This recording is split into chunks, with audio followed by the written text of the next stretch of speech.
SBR, original ng SBR mga kapit lovers. Yellow Ligid Hats. Galing sa Amon Backyard mga kalabers, Yellow Ligid Hats. Black Mackerel. Galing sa Amon Backyard.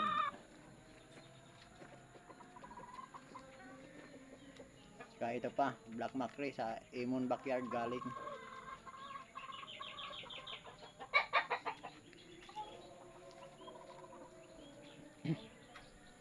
Ito yung yung mistiso SBR yung nanay, tapos sweater yung tatay. Ito yung balak kong ipalahi sa mga Black Mackerel galing sa Amon Backyard.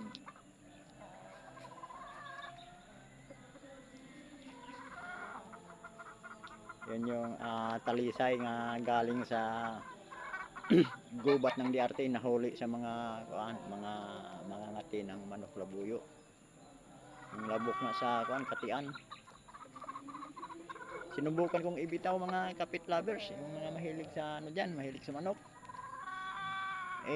Napakailag, napakatuso maglaro. Kaya lang kinakabahan ako baka tatakbo kasi yung ilag niya talagang napakalayo sa kalaban.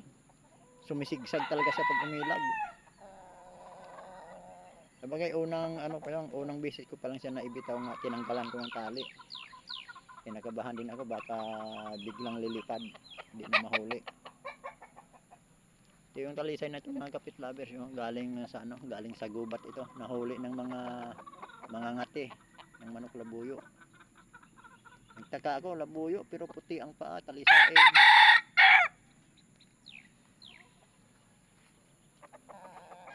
Ito siya, warrior talaga ito mga kalabers. Ang nanay nito original talaga ng SBR. Ang tatay, napakaganda ang ama nito sweater galing Red Farm.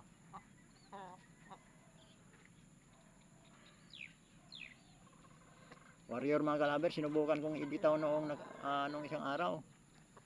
Grabe pag kumisi. Kaya lang nagiging salbahe nung inawat namin, namamalo na siya. Nabitin yata sa bitaw. Namamalo na siya. Yung kasi yung ina niya, itong SBR na to, magaling din makipagpaluan tong inahin na to. Parang tandang din pag nagipagpaluan, napakalakas mamalo. Mahilig siya sa taas, mahilig umangat sa taas mga kalabers. Itong mga Black Mackerel, balak ko yung tandang na yan at saka itong inahin na to, ito ang pag-aanohin ko, bibreed ko, tapos yung magiging anak nila ibalik ko dito sa SBR, original nga SBR nga inahin.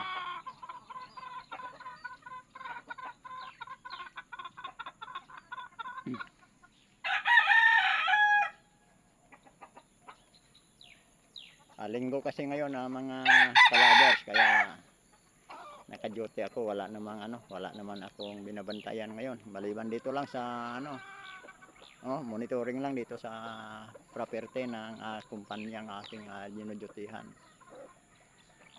Ito lang ang namin dito pag linggo, relax, alaga-alaga ng mga manok. Yun lang, monitoring lang sa area. Maghapon na to mga kalabers, ganito lang ang ginagawa namin pag araw ng linggo. Maya gagawa pa ako ng tipi. May nakahanda na ako doong gagawin tipi. Mamaya ko nakasimbulin. Nagiging manhitir na tong istag ko. Dapat pala hindi ko binitaw para hindi siya mag-init. Binitaw ko nung inawat namin na ako na ang tinutuka, namamalo na Ngayon pag nilalapitan siya, gumigiri-giri na Tapos pag hawakan mo talagang papaluin ka, sasalubungin ka ng palo. napipikon pa naman ako pagka ganyan yung manok ko. Ano, namamalo na nung masakit din mamalo eh.